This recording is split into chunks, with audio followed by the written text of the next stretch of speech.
हम इंसानों का नेचर कुछ ऐसा होता है कि हम किसी चीज़ का सॉल्यूशन ढूंढने की बजाय उस सिचुएशन से फ्रस्ट्रेट हो जाते हैं और उससे भागने लगते हैं।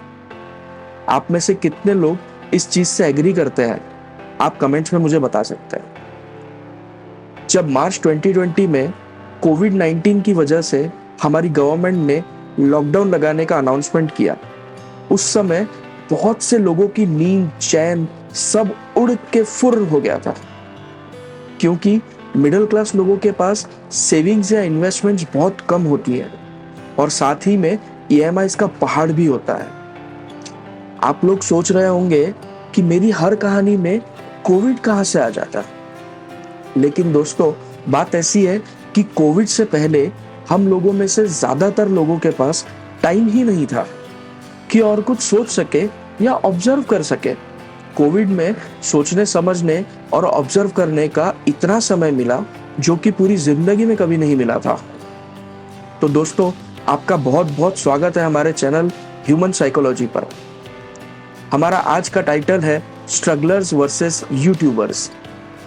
मुझे नहीं पता ये टॉपिक या वीडियो कितना लंबा होगा, बिकॉज इस टाइटल को लेकर मैंने n नंबर ऑफ ऑब्जर्वेशंस किए हैं। हर किसी इंसान ने उस समय को बहुत अलग अलग तरीके से डील किया। चलो साथ ही में एक सवाल भी हो जाए, क्या आप लोगों को भी कोविड-19 की वजह से स्ट्रगल करना पड़ा? अपनी करियर में, रिलेशन में या फाइनेंशियली, व्हाटएवर इट इज। और क्या आज भी आपका स्ट्रगल कंटिन्यू है? आप कमेंट्स में हमें आपके जवाब बता सकते हैं। तो हम शुरू करते हैं। लॉकडाउन के शुरुआती दौर को लगभग सब ने खूब एंजॉय किया। लोगों ने सब कुछ भूलकर अपनी फैमिली के साथ क्वालिटी टाइम स्पेंड किया। रामायण महाभारत जैसे सीरियल्स को फिर से देखा, अपना बचपन एंजॉय किया। बहुत लोगों ने अपनी हॉबीज एंजॉय करना, अपना बचपन रिकॉल करना, घर वालों के साथ गॉसिप्स करना, ये सब खूब एंजॉय किया। वहीं कुछ लोग बेचारे ऐसे भी थे जो कई हजारों किलोमीटर्स अपने घर से दूर फंस गए थे। उनके बारे में सोचकर आज भी रूह कांप जाती है। बट पिक्चर तो अभी बाकी थी। दोस्तों असली प्रेशर तो तब बनना शुरू हुआ जब लॉकडाउन की डेट हर बार बढ़ते ही जा रही थी। जैसे जैसे समय जा रहा था, लॉकडाउन ईज आउट होने की बजाय स्ट्रिक्ट होता जा रहा था। जिन लोगों के महीने के खर्चे सैलरी से निकलते थे या डेली वेजेस से निकलते थे, उनका हाल ऐसा हो गया था कि भाई अगले महीने या अगले दिन घर कैसे चलेगा। जॉब वालों की जॉब्स जा रही थी, बिजनेस वालों के फिक्स्ड एक्सपेंसेस जैसे कि रेंट, एम्प्लॉयज, उनकी सैलरीज, ये सब चल रहा था और उनकी मार्केट में दी हुई उधारी उन्हें वापस नहीं मिल रही थी। बिजनेस टोटली बंद पड़ गए थे। कई बिजनेसेस ऐसे थे जो सबसे पहले बंद हुए और सबसे आखिर में शुरू हुए। इन सब फ्रस्ट्रेशंस के चलते लोगों के घर में कलेश होना शुरू हो गया।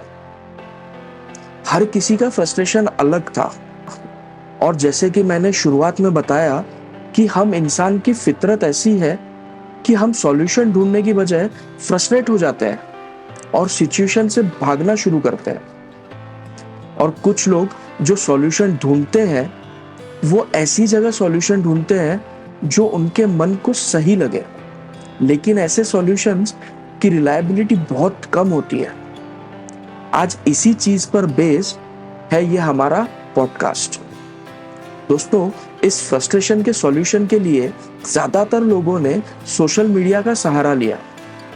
कोविड के दौर में यूट्यूब के सब्सक्राइबर्स कई गुना बढ़ गए। कोई अपना बिजनेस स्टार्ट करने के लिए सर्च कर रहा था, कोई जॉब ढूंढने के लिए सर्च कर रहा था, कोई फाइनेंशियली फ्री होने के लिए ब्राउज कर रहा था, कोई मन की शांति के लिए ब्राउज कर रहा था, कोई एस्ट्रोलॉजी के वीडियोस देख रहा था और कई सारे लोग रिच एंड वेल्दी बनने के लिए ब्राउज कर रहे थे। इन यूट्यूबर्स के वीडियो देखने वालों को कितना फायदा मिला नहीं मिला पता नहीं, लेकिन हाँ इन यूट्यूबर्स ने भयंकर पैसा बनाया। जिस चैनल को या वीडियो को सालों से किसी ने सूंघा भी नहीं था, उसने भी कोविड के दौर में मिलियन व्यूज बटोर दिए। और खूब पैसा बनाया। सोशल मीडिया से पैसा बनाना गलत नहीं है, लेकिन गलत इंफॉर्मेशन देना या पूरी इंफॉर्मेशन ना देना वो गलत है। सोशल मीडिया पर आपको बहुत सारे motivational speakers, spiritual speakers, business coaches, stock market traders, ये हर कोई अपना सामान बेच रहा है। ये आपको इतना ही पिक्चर दिखाते हैं जितना देख के आप खुश हो जाओ या मोटिवेट हो जाओ, जिससे कि इनका आप कोर्स खरीद लो। कई ऐसे यूट्यूबर्स हैं जिनकी फ्री वीडियोस बहुत मोटिवेटिंग होती है, और जब आप इनका पेड कोर्स लेते हैं तब पता चलता है कि जितना ट्रेलर था पिक्चर उससे भी छोटी है। मेरी किसी यूट्यूबर से कोई दुश्मनी नहीं है, लेकिन मैंने कई ऐसे एग्जाम्पल्स देखे एंड मेरे खुद के साथ भी कुछ ऐसे इंसिडेंट्स हुए जिससे ये समझ में आया कि ये कितना झूठ बेच रहे हैं।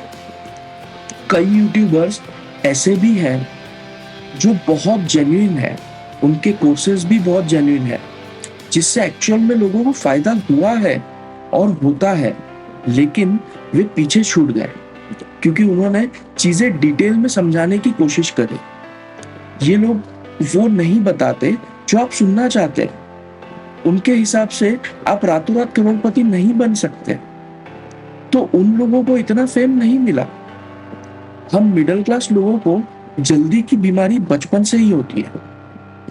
हमें बचपन में जल्दी बड़ा होना होता है, हमें जल्दी पैसा कमाना होता है, हमें जल्दी अमीर बनना होता है, हमें जल्दी जल्दी बड़ा बनना होता है, हमें जल्दी फेम चाहिए, एटसेट्रा एटसेट्रा। हमारी डिक्शनरी में पेशेंस नाम का कोई वर्ड ही नहीं है।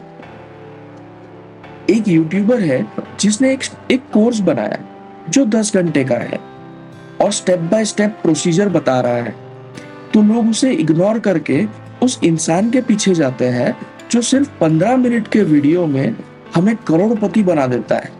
लेकिन सपने में कोई हमें बोल रहा है मैनिफेस्टेशन करो, मैं करोड़पति बन गया, मर्सिडीज में घूम रहा हूँ, मैं सी व्यू बंगलों में रह रहा हूँ। अरे भाई, सिर्फ मैनिफेस्टेशन करने से सब हो जाता तो अंबानी, अदानी, टाटा, बिरला रोज ऑफिस क्यों जा रहे हैं? मैनिफेस्टेशन से पहले कुछ काम करना पड़ेगा, जिसकी बदौलत आपका मैनिफेस्टेशन काम करेगा या आपकी प्रार्थना काम करेगी। ये हम लोगों को समझ ही नहीं आता है। हम अगर कुछ काम करेंगे, प्लानिंग करेंगे, तो भी हमें भी बिलीव होगा कि हाँ, जो हम मैनिफेस्ट कर रहे हैं वो सच होगा या हो सकता है। अगर आप कोई गोल बनाओगे तब तो वहां तक पहुंचोगे ना। एक तरफ हम मैनिफेस्ट कर रहे हैं, दूसरी तरफ हमारा दिमाग खुद बोल रहा है कि भाई ये कैसे पॉसिबल है। घर पे बैठ के मैं मैनिफेस्ट कर रहा हूँ कि मैं ऑफिस पहुंच गया, तो क्या ये यूनिवर्स मुझे उठा के ऑफिस छोड़ेगा क्या? भाई, ऑफिस जाने के लिए मुझे घर से निकलना होगा, गाड़ी, बस, ट्रेन, ऑटो में बैठकर ऑफिस जाना पड़ेगा, कुछ स्टेप्स तो लेना ही पड़ेगा ना। जो मोटिवेशनल स्पीकर आपको ऐसे ज्ञान दे रहा है, अगर वो खुद सक्सेसफुल है तो वो आपको अपने स्ट्रगल की कहानी कभी नहीं बताएगा, क्योंकि वो अगर आपको एक्चुअल पिक्चर दिखाता है तो उसका चैनल नहीं चलेगा। लाइफ में सक्सेसफुल बनने के लिए कितना स्ट्रगल लगता है, ये अगर कोई असलियत में बताना शुरू करे तो लोग एक्साइट नहीं होते, क्योंकि हमको तो जल्दी है, हमको जल्दी सक्सेस चाहिए, हमको शॉर्टकट चाहिए। ये इन्फ्लुएंसर्स हमको इस कदर इन्फ्लुएंस करते हैं कि हम हमारा चलता हुआ काम छोड़कर वीडियोस देखने लगते हैं। भाई, इनके वीडियोस देखने से आप कहीं नहीं पहुंचोगे। मोटिवेशन की जरूरत होती है, बहुत होती है, और लगभग हर किसी को होती है। सबकी लाइफ में फेजेस आते हैं जब उनको मोटिवेशन की जरूरत होती है, लेकिन जो लोग मोटिवेशन सोशल मीडिया पे ढूंढते हैं वे सफल नहीं होते। एटलीस्ट मैंने तो आज तक किसी को सोशल मीडिया पे वीडियोस देख के मोटिवेट होके सक्सेसफुल होते हुए नहीं देखा है। आप में से किसी ने देखा हो तो प्लीज कमेंट में बताएं, क्योंकि मुझे तो आज तक ऐसा कोई नहीं मिला। हम सिर्फ और सिर्फ हमारा स्क्रीन टाइम बढ़ा रहे हैं और कीमती समय जाया कर रहे हैं। हम अपना स्क्रीन टाइम बढ़ा के खुद असफलता के रास्ते पर जा रहे हैं और इन लोगों को सफलता दिला रहे हैं। They are getting rich by fooling us. Short में कहूं तो ये लोग हमारे अंदर हवा भर के हमें गुब्बारे की तरह उड़ा रहे हैं, जो कुछ समय बाद फिर जमीन पर गिरता है और तब तक ये और कुछ नया लेके आ जाते हैं। अगर रियल में मोटिवेट होना है, सक्सेसफुल बनना है, तो कुछ करना पड़ेगा। सिर्फ भगवान के सामने हाथ जोड़ने से या सिर्फ मैनिफेस्ट करने से कुछ नहीं होगा। अपना रूटीन ठीक करो, रोजमर्रा की जिंदगी में 15-20 मिनट का मेडिटेशन करो, 15-20 मिनट का वर्कआउट करो, 15-20 मिनट का सीरियस रीडिंग हैबिट्स डेवलप करो। और ये सब आपको करना है अपने एग्जिस्टिंग काम के साथ। आप अपना काम छोड़कर ये सब भी करोगे तो कुछ नहीं मिलेगा। वैसे तो अब मैं किसी भी स्पीकर को बहुत सीरियसली नहीं लेता, लेकिन एक बड़े यूट्यूबर ने अपने एक शो में बहुत अच्छी शॉर्ट स्टोरी बताई थी। वो स्टोरी कुछ ऐसे थी। जब श्री राम जी को अपनी सेना के साथ लंका जाने के लिए समंदर पार करना था, तब उनकी सेना ने मेहनत करके एक एक पत्थर समंदर में डाला और उसका पुल बनाया, जिसे हम राम सेतु के नाम से जानते हैं। और जब वो पुल बनकर तैयार हो गया, तब उनको लगा कि ये जो पुल बना है वो बहुत पतला है, इतनी बड़ी सेना यहां से जा कैसे पाएगी। तब श्री राम ने कहा कि सबसे पहले मैं चलूंगा। और जैसे ही वो आकर किनारे पर खड़े हुए, जितने भी जलचर थे, जलचर मतलब पानी में रहने वाले प्राणी, जीव जंतु, ये सब समंदर की गहराई से ऊपर आ गए और उन्होंने उस पुल को सपोर्ट देकर एकदम सॉलिड बना दिया। और श्री राम उस पे चलते चले गए और साथ ही पूरी सेना उनके पीछे चलते हुए उन्होंने पूरा पुल पार कर लिया। पुल के उस पार जाने के बाद जामवंत जी ने श्री राम से कहा कि हे प्रभु, जब सब आपको ही करना था तो हम लोगों से पत्थर वत्थर क्यों उठवाए? क्या जरूरत थी? आपके खड़े होते साथ ही सब कुछ हो गया। तब श्री राम बोले कि कृपा भी तब जुड़ती है जब पुरुषार्थ या मेहनत तुम्हारा है। इस स्टोरी के पीछे का मॉरल ये था कि मेहनत के साथ जब कृपा जुड़ती है तभी काम सफल होते हैं। बिना मेहनत के तो भगवान की कृपा भी नहीं मिलती। तो सिर्फ बैठ के मैनिफेस्टेशन करके या भगवान से मांग के कुछ नहीं मिलता। और दोस्तों, सोशल मीडिया पे 100 में से 95 चैनल्स में हमको सिर्फ यही बताया जा रहा है कि मैनिफेस्ट करो या ये भगवान को पूजो, वो भगवान के मंत्र पढ़ो और कुछ दिनों में रिजल्ट देखो। दोस्तों, हमको किसी अननोन पर इतना ट्रस्ट हो जाता है कि हमारा खुद की काबिलियत पे से भरोसा ही उड़ जाता है। वो जैसा बोल रहा है हम किए जा रहे हैं, वो पैसा कमा रहा है और हम कटवा रहे हैं। दोस्तों, लाइफ में सक्सेसफुल बनने के लिए दिमाग में क्लैरिटी चाहिए। जैसे आप क्या करना चाहते हो, कहाँ पहुंचना चाहते हो, वहां पहुंचने का जरिया क्या है और वहां पहुंचने के लिए कितना समय लगेगा या कितने समय में आप वहां पहुंचना चाहते हो। इतनी क्लैरिटी जब किसी के दिमाग में आ जाती है, तब उसे किसी भी इन्फ्लुएंसर की जरूरत नहीं होती। उसे पता होता है कि उसे क्या करना है, वो खुद अपना इन्फ्लुएंसर बन जाता है। तब उस इंसान की प्रार्थना बोलो या मैनिफेस्टेशन बोलो, ये सब काम करता है।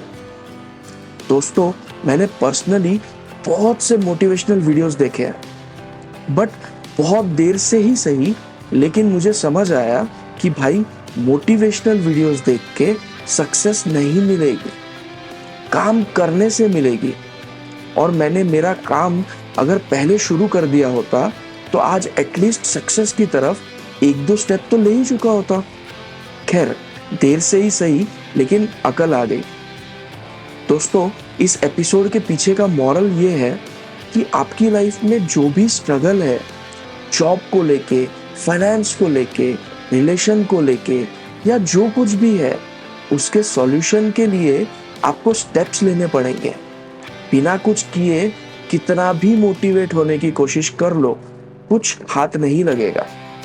दोस्तों, जैसे हमारे 2-3 जनरेशन पहले लोग अपनी तकलीफें लेकर बाबाओं के पास जाया करते थे, उसी तरह ये सब डिजिटल बाबा है ना? तो थोड़ा इनसे बच के रहिए और अपना भविष्य इन डिजिटल बाबाओं के भरोसे मत छोड़िए। तो दोस्तों, कैसा लगा आपको हमारा ये एपिसोड?